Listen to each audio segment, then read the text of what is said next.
Gracias, Javier. Te has ganado unas cervezas, no solo una, unas.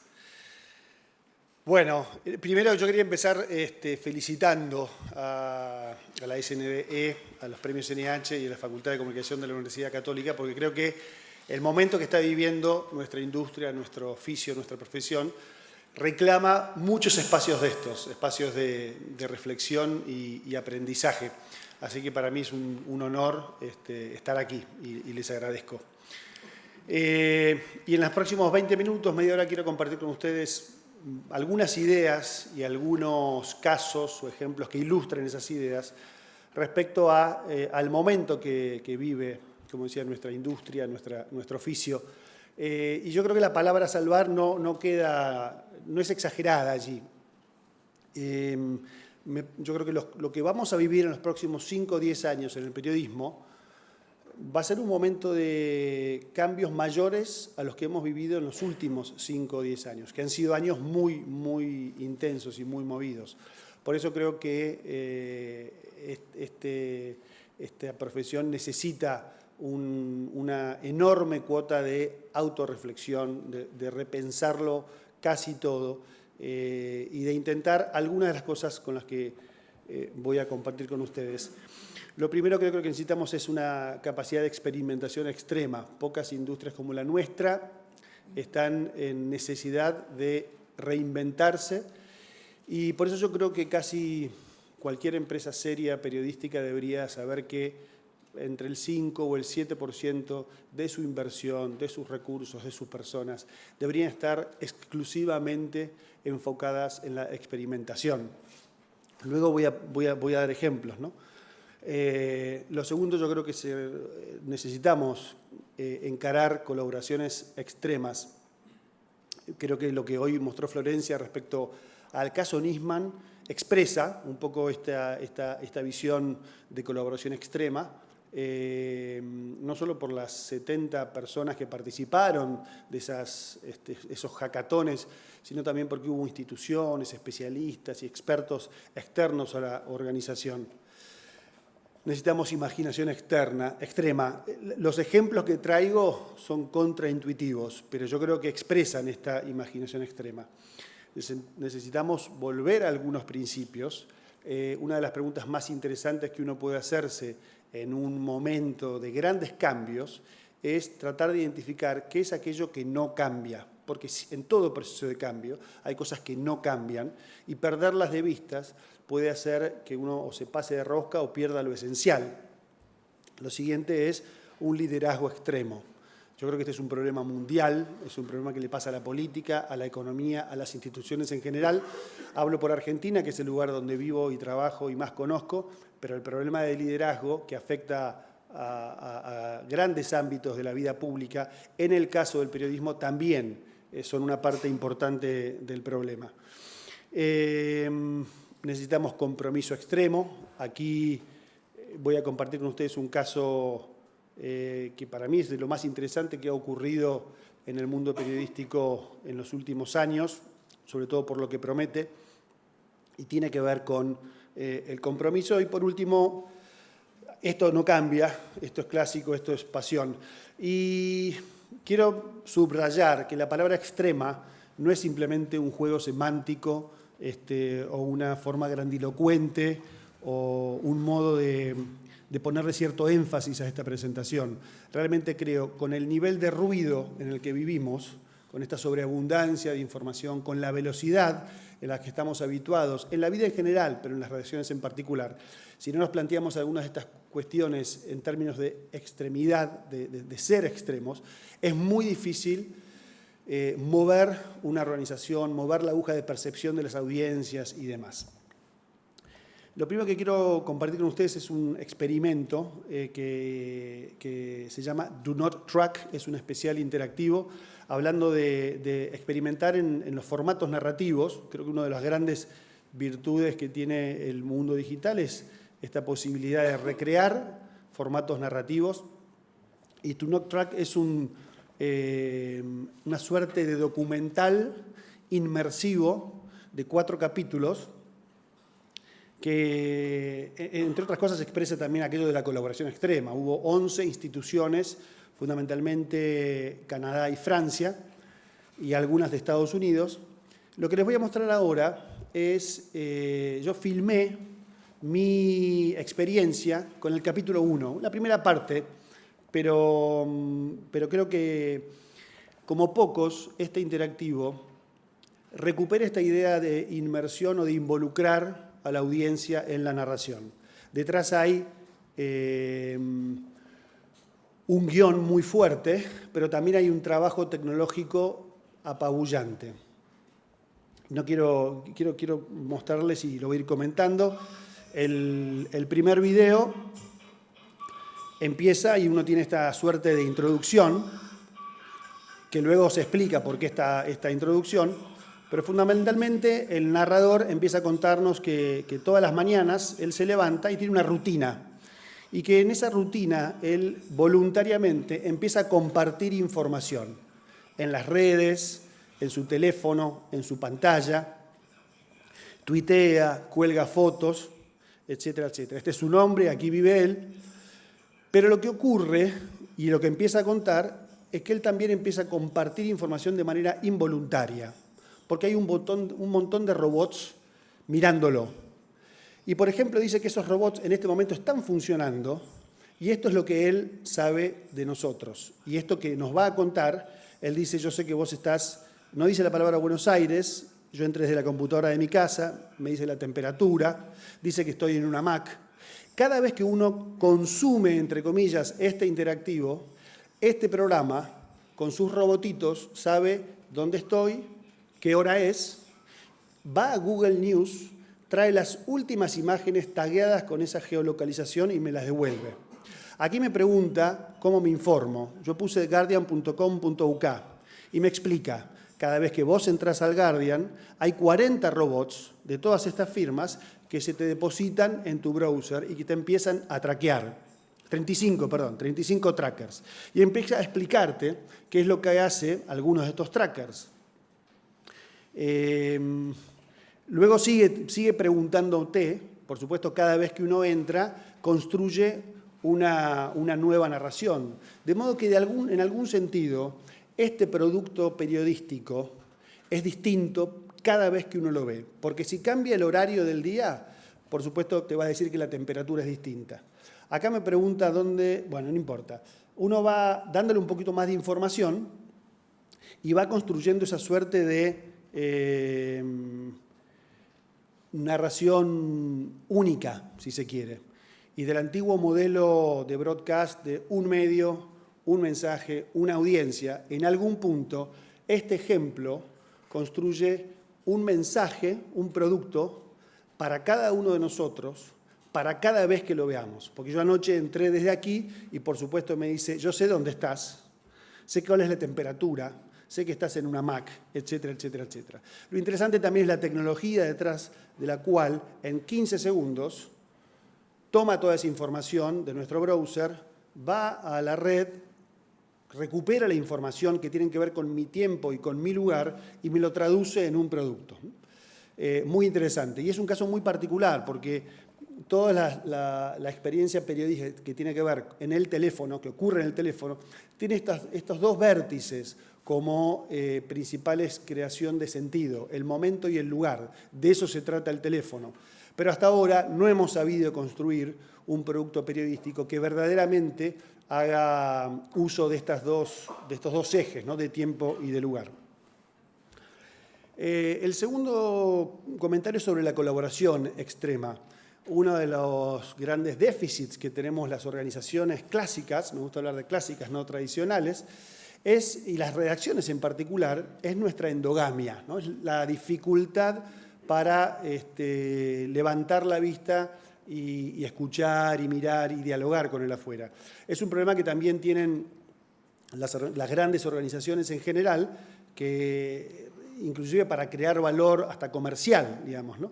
Pero yo creo verdaderamente que las organizaciones del futuro, gran parte del valor lo van a crear con otros, y ese es otro deporte. Hay que estar preparado, no solo mental y culturalmente, sino desde el punto de vista, hasta les diría, administrativo. La semana pasada, el Center for Cooperative Media sacó un informe de 80 páginas que se llama Comparando modelos de colaboración periodística. Yo creo que es lo mejor que se ha hecho en los últimos años, porque lo que hace este modelo ha estudiado más de 500 redacciones en todo el mundo y ha logrado armar una suerte de una clasificación de tipos de proyectos de colaboración con un montón de ejemplos. Y realmente yo creo que en el futuro cada vez más vamos a ver esto. Por supuesto están los clásicos, Banana Papers, Paradise Papers, pero diría que son los menos interesantes al momento de repensar cómo hacemos nuestro trabajo. Uno de los más interesantes que yo encontré fue este que se llama The Reentry Project, que se propuso estudiar cómo es el proceso de salida de la cárcel de las personas que han estado en la cárcel. El Estado de Filadelfia consiguieron unos fondos, 15 redacciones locales del Estado de Filadelfia se propusieron durante un año construir una agenda informativa que estudiara y analizara y hiciera propuestas sobre este problema, el problema de las personas que están en la calle, su salida, su reinserción o su reincidencia. Bueno, por supuesto, como en el caso que escuchamos hoy en la mañana de Cali, cuando el periodismo profundiza de esta manera sobre algunos problemas, los expone y genera un nivel de transparencia que le es imposible al poder político hacerse el tonto. De hecho, entonces, el Estado de Filadelfia tuvo que empezar a modificar algunas de sus leyes y normas porque aquí se encontraron problemas. Si hay 15 redacciones escribiendo historias y construyendo conocimiento en torno a ese problema, la política no pudo hacerse la distraída. Un poco lo que pasó en Cali que comentaban hoy a la mañana. Creo que este proyecto en particular, The Reentry Project, tiene varias características que lo hacen particularmente interesante, no solo su carácter colaborativo, sino también su foco sobre un problema social muy afilado y también con una mirada positiva, es decir, miremos también quién está trabajando sobre este problema, quién lo está resolviendo, qué necesita esta gente para resolver ese problema, ¿no? Y en algún punto también poniéndose en los zapatos de su audiencia, algo que es muy fácil de decir, pero que en general muy pocos medios hacen o hacemos. Imaginación extrema, el ejemplo que traigo particularmente me gusta, porque no implica la próxima app de realidad virtual, sino que acá hay 2 editores en Europa que en el último año dijeron, ¿y si hacemos un producto print? Y un año después, esos productos print funcionan muy bien.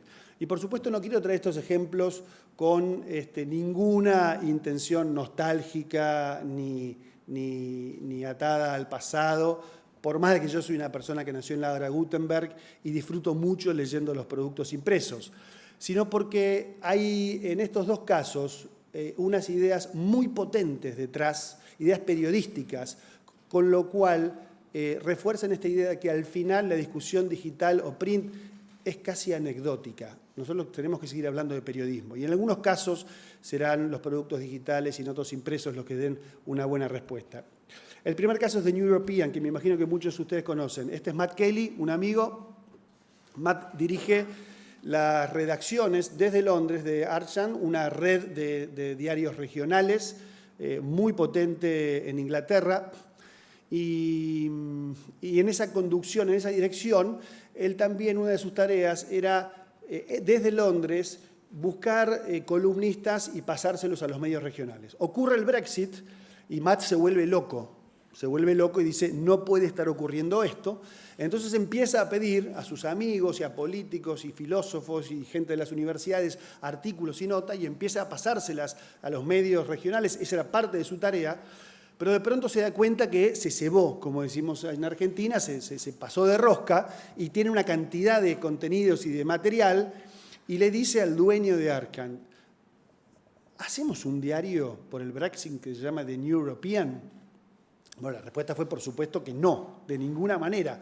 Y ahí Matt aplica una idea brillante, muy interesante, que en La Nación la hemos aplicado alguna vez, que es, bueno, vamos a una cosa, vamos a hacerlo por un tiempo. Si funciona, seguimos, y si no funciona, lo cortamos, ¿no? Entonces deciden hacer 4 ediciones de un periódico de 60 páginas semanal, semanal, que se llama The New European, y que hable de estos problemas, ¿no? Política internacional, etcétera, etcétera. 4 personas, 60 páginas semanales, muchas colaboraciones, es muy de opinión. Bueno, The European es el último diario papel que nació en Londres, la cuna del periodismo. Es un excelente producto periodístico en términos clásicos, sobre todo porque es interesante, porque está bien hecho, porque está bien escrito, porque habla de cosas relevantes para su audiencia. Habla de política.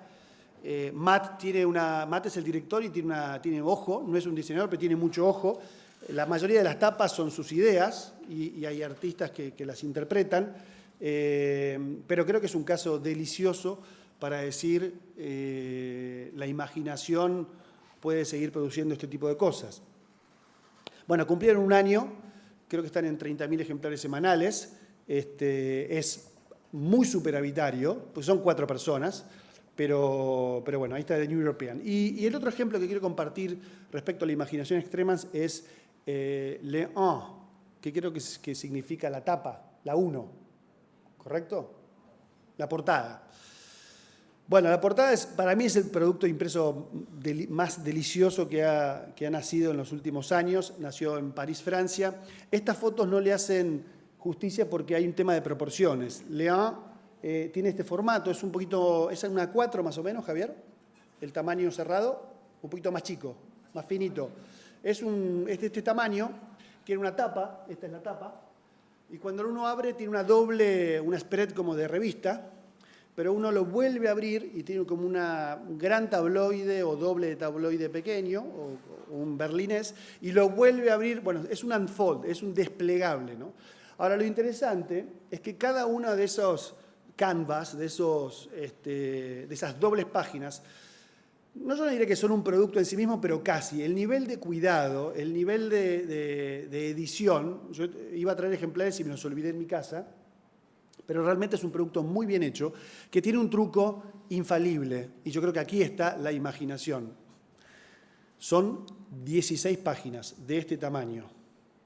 Ahora, yo creo que esas 16 páginas contienen el esfuerzo editorial de cualquier revista de 60 páginas. Con lo cual, si uno hace la cuenta del tiempo que le consume un producto, lo que está haciendo León, si lo hace bien, es cuidando el tiempo de sus lectores. Si yo tengo 10 minutos para hojear una revista de 60 páginas con un determinado nivel de calidad, pero tengo esos mismos 10 minutos para hojear León, bueno, posiblemente, si lo hacen bien, aquí voy a encontrar más valor, aquí voy a encontrar más calidad. Es un semanario, le va muy bien, cumplió un año, o está por cumplir un año, ¿no, Javier? O más. Bien, este es el desplegado, está muy bien hecho, muy bien hecho. Por supuesto, es para aquellas personas a quienes el formato impreso les es apetecible, amigable, como quieran contar, pero bueno, ha construido un producto, un negocio, una operación editorial en torno a él. Principios extremos, sin concesiones. Número 4. ¿Qué pasa si yo les dijera lo siguiente? Los convoco y les digo, bueno, vamos a fundar un medio nuevo, pero vamos a ser extremos con algunos principios. Por ejemplo, no vamos a tener noticias, vamos a tener solo historias. No hay noticias. Pasó algo, no lo vamos a contar en los próximos 15 minutos. Es un producto fundamentalmente digital. Vamos a establecer algo. La ganancia nunca va a ser mayor al 5% de los ingresos. Es decir, que va a tener una rentabilidad de EBITDA del 5%. La industria estaba habituada al 20%. Hoy está sufriendo porque está en el 10, 12%. Este medio nuevo que vamos a crear dice, no mayor al 5%. Todo lo que supere ese 5% lo vamos a reinvertir. No creemos en la objetividad. No existe la objetividad. Somos personas. Cada paso que damos estamos tomando decisiones. Tenemos una mirada de la realidad, tenemos una opinión de las cosas. Ahora vamos a cubrir eso de transparencia para revelar desde dónde hablamos, cuáles son esos principios, por qué decimos lo que decimos, por qué pensamos como pensamos. No a la negatividad. Esto parece trivial, pero el fenómeno del clickbait ha exacerbado el nivel de negatividad de las noticias digitales que circulan. ¿Por qué? Porque hay algo en la economía de la atención que es infalible y lo tenemos hace 200.000 años. Si viene alguien a contarnos una buena noticia y alguien a contarnos una mala noticia, primero vamos a escuchar a quien nos cuenta una mala noticia. Y está en nuestro ADN y eso está bien que así sea. Ahora, eso está produciendo un enorme nivel de cinismo en las redacciones, que digamos, el cinismo corre por nuestras venas desde hace muchos años, pero eso está ocurriendo ahora con las audiencias. ¿Y qué pasa si yo les digo no vamos a tener avisos de publicidad? No display, no programática, no pop-ups, no nada de eso. ¿Y qué pasa si decimos no vamos a mirar a la audiencia como targets? Si no vamos a vender publicidad, nuestra audiencia van a ser comunidades de intereses. Bueno, la buena noticia es que hay gente que esto se lo planteó hace 4 años y que lo hizo y que le va muy bien. Se llama The Correspondent, está en Holanda y es el caso más interesante en el mundo que abrazó la estrategia del membership, de la membresía, que no es suscripción, es otra cosa. Cuando los grandes medios hacen suscripción, lo que hacen es fundamentalmente poner un peaje a sus pasajeros frecuentes. Vos consumís más de 10 notas en el New York Times o más de 30 o 40 en otros, ahora tenés que pagar. Es un peaje al pasajero frecuente. En este caso, los contenidos, hay varios modelos de membership. Los más interesantes para mí son aquellos que abren sus contenidos a todo el mundo, pero que tienen miembros que adhieren a una causa. Son como parte de un club, tienen esa camiseta. Porque de vuelta, hay algunos de esos principios, el valor cívico y social que crean esos medios es bastante transparente y lo subrayan y lo buscan. Y desde ese lugar, por supuesto, los miembros tienen algunas cosas en particular que no tienen los miembros, pero crean fundamentalmente un tipo de relación distinta, un vínculo distinto con su audiencia. Salen de la lógica tan siglo XX del tamaño y de la lógica del imán. Cualquier medio en el siglo XX era toda una cuestión de tamaño y de mi capacidad para atraer a otros, atraer anunciantes y atraer audiencias. Ahora el mundo cambió en una lógica de red, no una lógica de imán. Y en la red la creación de valor es distinta. Uno es el nodo de una red. Y bueno, eso es otro deporte, si se quiere, ¿no? Yo creo que como pocos de Correspondent lo ha entendido. Liderazgo extremo. Necesitamos héroes. A ver. Los medios durante mucho tiempo tuvimos la invalorable tarea de escrutar al poder y de controlar al poder. Y muchos lo siguen haciendo. Ahora, gran parte de nuestros grandes medios se han acercado tanto al poder que se han contagiado de sus mañas, de sus malos hábitos. Entonces, no es raro ver en parte del periodismo cierta soberbia, cierto gusto por los privilegios, cierta comodidad o burguesía que tiene muy poco que ver con aquel impulso inicial del periodismo que busca un cambio social para mejor.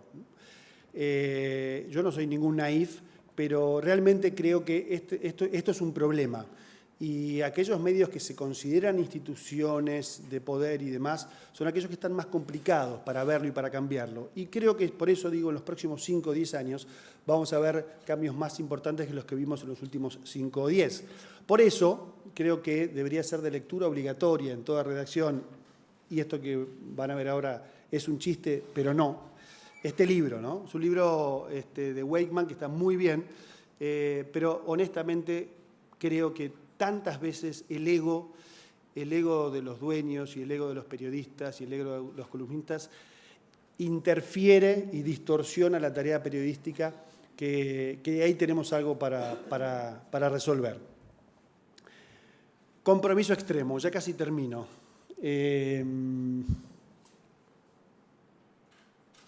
Quiero contarles dos historias de 2 fotoperiodistas. El primero, un fotoperiodista sudafricano llamado Kevin Carter. El segundo, un fotoperiodista sirio llamado Abd al-Kader Habak. Kevin Carter nació en el apartheid y desde joven encontró en el fotoperiodismo su manera de buscar la justicia, si se quiere, ¿no? Habiendo nacido en el apartheid, hablando de principios y de orígenes. Y el 7 de marzo de 1993 se encontraba cubriendo la guerra en Sudán del Sur, una guerra civil tremenda que implicó grandes éxodos y una hambruna que se cobró la vida de 70.000 personas. Y Kevin Carter ese día estaba llegando a un campo de refugiados, se separa, digamos, de la caravana de periodistas y se encuentra con esta toma y saca la foto de su vida, saca la foto que le cambió la vida. Una niña en camino al campo de refugiados desfallece, un buitre se detiene a metros y la mira. Esta foto fue publicada en una página interior del New York Times 20 días después. Y el epígrafe decía algo así como lo que les acabo de decir: una niña en camino a un campo de refugiados de las Naciones Unidas desfallece, punto.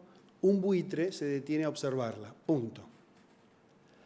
Al día siguiente, los teléfonos del New York Times estallaron. Y al día siguiente también, y al día siguiente también. De manera tal que al tercer día el New York Times se vio obligado a publicar una nota porque los llamados eran: ¿qué pasó con la niña? Ustedes tienen un periodista y tienen un fotógrafo, ¿y qué pasó con la niña? La niña, ¿qué pasó con el buitre? Pregunta muy humana que cualquier humano se hace frente a esta foto. Y yo creo que a veces eso es lo que nos falta a los periodistas también, ¿no? Volver a mirar la realidad con ojos más humanos. El New York Times hace las consultas con Kevin Carter y publica una breve que dice: en los últimos días muchos lectores del New York Times se comunicaron con nosotros por una foto que publicamos en la que se veía esto, preguntando qué había ocurrido con la niña. El autor de la foto explica que el buitre fue ahuyentado, la niña retomó su camino, pero no sabemos si llegó al campo de refugiados. Bien, lo que ocurrió después es que Kevin Carter empezó a recibir una cantidad de críticas que le dijeron: ¿cómo pudiste hacer esa foto y no preocuparte por el destino de esa niña? ¿Qué hiciste después de sacar la foto? Hubo críticas feroces, algunas de las cuales lo comparaban con el buitre. Fuiste testigo de una escena y fuiste solo eso. Muchos años después, no era una niña, era un niño, y lo encuentran, porque si ustedes miran, en la muñeca, bueno, acá no se ve mucho, tiene una cinta de las Naciones Unidas con un número. Ya estaba en el programa de alimentación, ese niño. Ahora, al año de haber tomado la foto, en abril del 94, Kevin Carter recibe el premio Pulitzer por esta foto, con la siguiente leyenda: es una foto que abrió los ojos del mundo sobre el drama en Sudán del Sur. Y eso es cierto. Ahora bien, Kevin Carter, acosado por los fantasmas de todo lo que había vivido en esa y en otras guerras, por la muerte de un íntimo amigo en otra guerra en la África un mes antes, y por los fantasmas de estas críticas también, un mes después de recibir el Pulitzer, se suicidó. Pasamos 23 años y llegamos a Abd. Abd es un fotógrafo de Reuters que vive en Siria, que cubre la guerra de Siria desde hace 4 años, y en marzo de este año estaba cubriendo el traslado de unos refugiados de un campo a otro, 11 convoys, 11 ómnibus que circulaban a través de Alepo. Un coche bomba choca contra uno de los ómnibus y provoca 80 muertes. Y él estaba en el pool de periodistas que estaba siguiendo este convoy, la mitad de ellos niños. Y el mundo se conmovió cuando un fotógrafo de AP nota que su colega de Reuters había dejado su cámara y se pone a rescatar niños del convoy accidentado.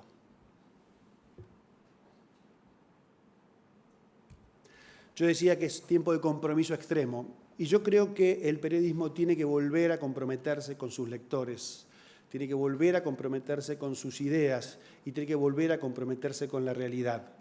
El periodismo que le pregunta a qué piensa y a B qué piensa y hasta ahí llega, es un periodismo que no está creando valor. El mundo está bastante mal, eso es bastante evidente.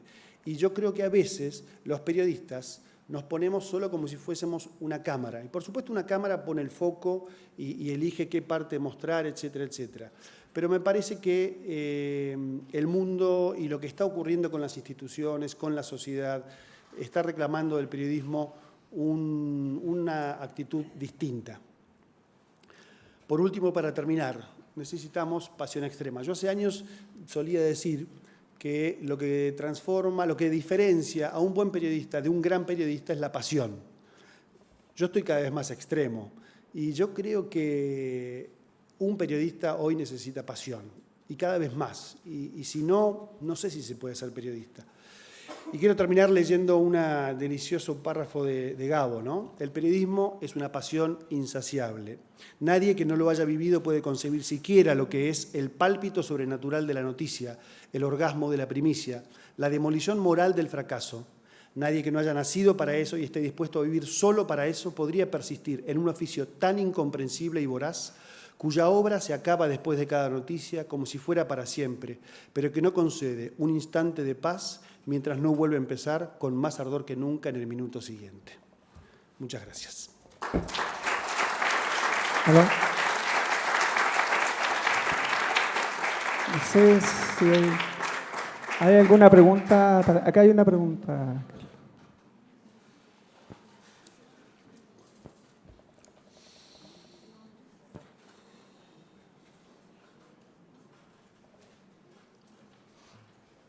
Hola, me llamo Josefina Ecolt y soy periodista de Mega. Y te quería preguntar, desde tu experiencia en FOPEA y de tu experiencia en La Nación, hay como dos mundos súper distintos en torno a la colaboración extrema, porque desde FOPEA y los foros de periodistas, obviamente la idea es crear comunidades y tener cada vez más Panama Papers y colaboraciones en el fondo maravillosas. Pero desde tu punto de vista o desde tu experiencia como director de medio es a cuidar la exclusiva, a evitar las filtraciones. Entonces, ¿cómo se congenia? ¿Cómo convences a tu jefe para que tu producto en el fondo sea un producto de muchos? Bien, yo creo que la vida en una redacción en general es administrar tensiones. Y esto es bueno, digo, es parte de nuestro trabajo. Y yo creo que es natural que haya una tensión en un gran medio o en un medio establecido entre la apertura a la colaboración y la necesidad de preservar algunas cosas para sí mismo, digamos, ¿no? Porque es cierto que cuando uno se abre a la colaboración, si lo hace en serio, tiene cosas para ganar, pero también tiene cosas para perder.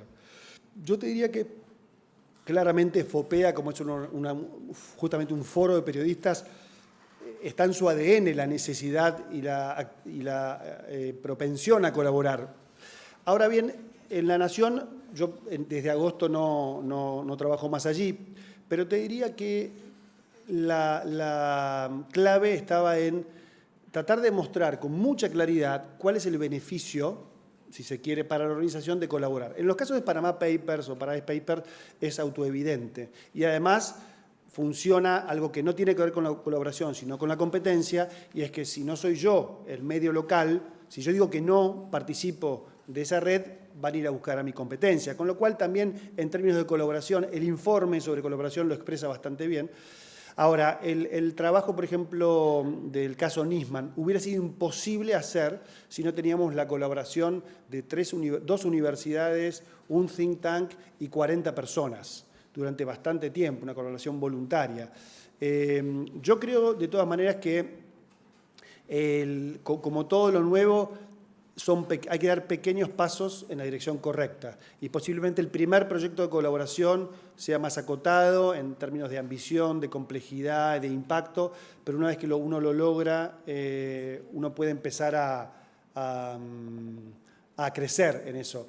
Y lo que sí es muy complejo es que en toda organización periodística hay, digamos, está la redacción con su mirada periodística, está comercial, que muchas veces es una dificultad para interactuar con otros, sobre todo cuando hay un negocio en ese proyecto y hay que compartir ese negocio, y luego lo institucional. Sí creo que si los accionistas, dueños o conductores no la ven, es muy, muy difícil pelearlo, digamos, desde un nivel de un redactor suelto o un editor suelto. No sé si respondo. Bien. ¿Aló? ¿Alguna otra pregunta para Carlos? Muy bien. Muchas gracias. Ok, muchas gracias.